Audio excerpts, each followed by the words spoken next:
If you believe in the moon landing, you might as well believe in the Tooth Fairy and Eskimos. Artemis 2 launch, which ironically happened on April Fool's Day of this year, 2026, we don't buy it. So that's not a shocker. Today I came across an interview with the astronauts who floated down from heaven, the capsule, to the sea, where they were greeted by the humans.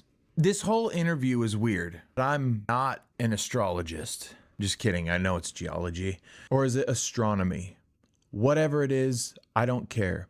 My rule in life is that if it doesn't make sense to me, it doesn't exist. And I'm just going to follow that rule until I die. So if you tell me that we have a crew of 4 people who we sent to the moon, I'm just going to tell you I don't believe you. Because it doesn't make sense. This interview that we are going to watch is from CBC. It is Canadian television, so the interviewer's accent, it's a really thick Indian accent. I hope you can understand what he's saying. I'm not going to put any captions on. The thing that I want you to notice during the interview is the astronauts' responses to the questions. And I want you to take note of the word human and the word busy. And then also, there's a weird spiritual element that's alongside this whole interview, and I can't really put my finger on it. Hopefully, I'll be able to indoctrinate you into my strategy of not following things that don't make sense to your just natural common sense. We went to the moon. Again, this interviewer's accent is very thick. This whole thing, it just seems off. There's sometimes, have you ever heard of the term uncanny valley? When you're looking at something, maybe a video, and you can't quite put your finger on why it doesn't look right. It just doesn't look right. It doesn't feel right. Your instincts start kicking in, and you have to almost override your instincts to believe whatever it is you're looking at. This interview is kind of like that. You can't really put your finger on why it's weird.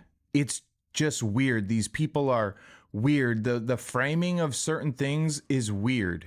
And I'm gonna take a step back and then we'll review throughout the whole thing. But this is the Artemis 2 crew, April Fool's Day 2026. Here's the crew. Canadian television. My apologies for this thick Indian accent from the interviewer. I hope you can still watch. So this is Canadian television. We want to be a little bit Jeremy-centric off the top. So tell me something about Jeremy Hansen that maybe Canadians don't know. He's the best there is. He was amazing in space. No, make him squirm. We can't make this guy squirm. Can you make him squirm? That's what we found out. Impossible. I think he's probably funnier than most people realize. We laughed at some point every day of the mission because of something he said. It is understated, and that just makes it even funnier. So make him tell you jokes. All right. Well, we won't do that right now. Maybe the maple cream cookies Won't you, Jeremy, tell us a joke? Well, I'm about to. were a little bit broken in some of the packages. That's about as deep as it gets right there.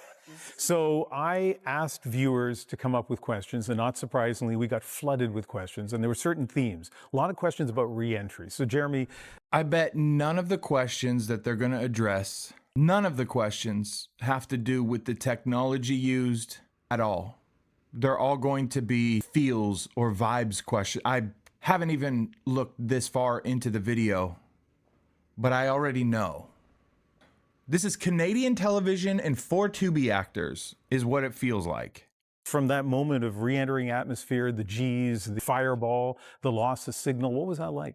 Re-entry is just such a magical experience. As you start to touch the atmosphere, the G's just slowly come on. We saw rise, or 0G indicator, just slowly come down and boop to the bottom of the string. And then from there, it got sporty. The G's built up. We hit close to 4 Gs a couple times on the re-entry program. The question was, what did re-entry feel like? This guy's answer to the question feels like he's trying to prove that he knows the instrumentation, the spacecraft or whatever, the shuttlecock. That's what I'm going to call it, the space shuttlecock. That was badmintoned around the moon.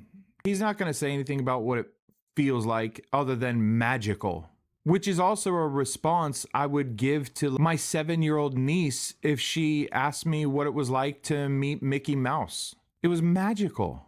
It was fake. Profile You saw the plasma coming. For me, it started high and started coming down. It was red, but then it was green and bluish, and it was bright, and it was like somebody was welding outside the capsule. I put my sun visor down. It was so bright. And then once we skipped back out of the atmosphere, we came back in again, more G-forces. And then we came out of the blackout period. There was this weird bobble as we got pointed straight down at the Earth, which was interesting. You really hear the thrusters, they're loud. It's like bang, and the capsule's moving around. And then the violence of the drogue chutes coming out, and you're whipping all over the place, and you're just kind of wiggling. It's kind of like an amusement park ride. And then they release, and you're falling again, and then bang, more parachute. It just seems off. My head was pinned to the fucking seat. We hit 300 Gs, and my liver was touching my spinal cord. I could feel it. I looked out. I thought we were going to die. I'm looking for something like that. You know what I mean? Not magical. Oh, the thrusters, bang. It was just all giggles. It's just a ball of... you look out the window of the Artemis 2 upon re-entry. If you looked out my window, it looked like a demon was trying to cut into the space shuttle with a plasma cutter at 1 billion degrees, and it was magical. And then we skipped like a rock over Lake Michigan, like a magical just little skipping rock. You ever skip rocks with your kids or your father or whatever, and it's just a peaceful, magical time? It was exactly like that upon minus the fireball, but that was also magic. G-forces, it was just a magic time, and so that's how it felt. All magical. The thing about magic is it's not real. Just observations, I know. Some more sounds. And then the finale, you hit the water, and I was all ready for the brace. You called brace, and it was just like... Remember that part? You called brace, and then we all braced? Remember that? Out of everything, you remember? You were like, brace, and then we just like, braced. It's so soft. Splashdown, sending post-landing command now. Wow. Splashdown confirmed. Copy splashdown, waiting on VLDR. Christina, we saw the video from the outside, the hatch finally being opened. How did it feel from the inside? It was an absolutely incredible human moment. We knew we were safe. We were in the capsule, completely relaxed. We were sharing some snacks, having some water. But when the humans opened that hatch, What? and were the first Wait, to what welcome did she us back say? to planet Earth, Time out. some snacks, having some water. But when the humans opened that hatch, Why'd you say that? Why did you say that? Hey, space lady, why did you say when the humans opened? and were the first to welcome us back to planet Earth, incredible human moment. We knew we were safe. We were in the capsule, completely relaxed. We were sharing some snacks, having some water. But when the humans Bizarre. opened that hatch, and were the first to welcome us back to planet Earth, which we knew we had just come back to a planet because of what we just experienced. And for Planet Earth. It's just Earth. those faces to be ready to get us, we had trained for this moment. Jeremy, absolutely. Welcome home, brother. There it is. Reed. What's up? Welcome home, brother. Thank you. It was a complete emotional release of joy when they opened that door. Reed, one of the things I appreciated at the news conference is your candor when you talked about a few moments of anxiety when alarms went off, warnings went out. I don't know what tell this us more guy's about saying. that. I just think anytime you're, Sorry. even on the International Space Station at 250 miles up, you can get a little scared every now and then. And for us, definitely for myself, I just had that a little latent fear, a little latent anxiety. And when you're seeing numbers like 210,000 miles away from home, and two things there. First of all, if anything goes wrong, it could be a very bad day, and you got to trust in your three crewmates, and you got to trust in the teams on the ground, and we did, for sure. We helped each other up. We held each other up. But then you also know that you have to come home and hit the atmosphere at 39 times the speed of sound, and all that energy you put in to get out to the moon, it's just the atmosphere that's going to dissipate that, and it's going to turn it all into heat. Friction, the furnace of friction, and you're going to do that at the end of that journey, and that's a pretty intense feeling the whole time. Victor, another theme that we got in terms of questions from viewers. They really need to get people. I don't mind them having an Indian news anchor, but for the love, get one that we can all understand. One that hasn't been here for 2 days. Jeez. Is about those moments when you're on the far side of the moon, out of contact with humanity. What was that like? There's so many things about that I have yet to still unpack, but it was busy. That's the biggest thing to know, is that's when we were the closest and had really important observations to try and make sure we recorded and what? pictures to take. And we saw some amazing sights, the earth setting and rising, the sun going behind the moon and then coming back out, and all of the fantastic cosmic phenomenon. But the human moment was also important. And so the chance to speak to Earth right before that happened just seemed appropriate.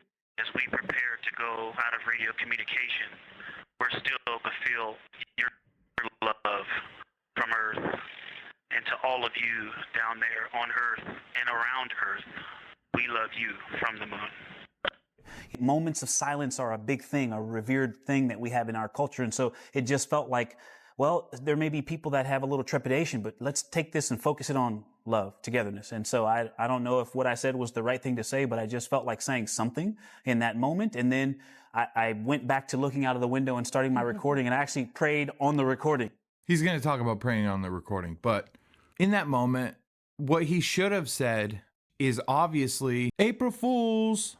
I was going to just say a silent prayer, but let's take this and focus it on love, togetherness. And so I don't know if what I said was the right thing to say, but I just felt like saying something in that moment. And then I went back to looking out of the window and starting my recording, and I actually prayed on the recording. I was going to just say a silent prayer, but I just said it into the recording, and I want to get that back. But it was a very busy time. We had a snack and said some words to each other. Why did he say right back that? to the task that we had trained Why to did he do. bring up It's the pretty prayer? neat to watch, actually. That's weird. Reed, a lot has been said about the camaraderie among this team. I saw it today. It's incredible.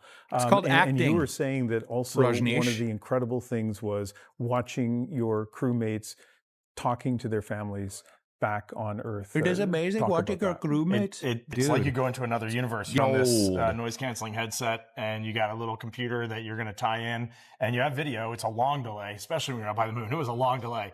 But in that vehicle, there's not a lot of time where somebody is gone from the rest of the crew, but those moments, people were gone. And they were in their own world, and you could just hear them giggling and laughing and crying, both from joy and just, I think it was almost always just from joy, seeing these faces. From And joy we all and- know each other's family. No, it was always so joy. when they would tie on, and I could hear her telling her husband's stories, and I'm like, oh, this is amazing because I know Bob and I know him. I know your daughters, and I just know hearing them all they connect with these exist. people that Like, we you all really love. do But have this was a families. I've seen singular them. I've moment. met them. And I was like in the We all have grandstand families. We're watching real this. people. Such a special moment. And then when you're done with your family conference, 15 minutes, and you take that headset off, it was almost like the world was muted in color. You had just come out of this cerebral overload, and now you're back into this spacecraft. Like And you even though were it's an just amazing woken up. spacecraft, You it was guys are like coming back shape-shifting into demons. like a little bit of a muted world. We're short on time. I have one last question. Maybe start on the left, my left to the right. And I know it's been not even a week, but has Artemis 2 changed you? I don't know yet. I still have a lot to process. That's a good answer. There's a lot to process still. Definitely reinforced things that I felt before I left, a sense of unity and a need for collaboration.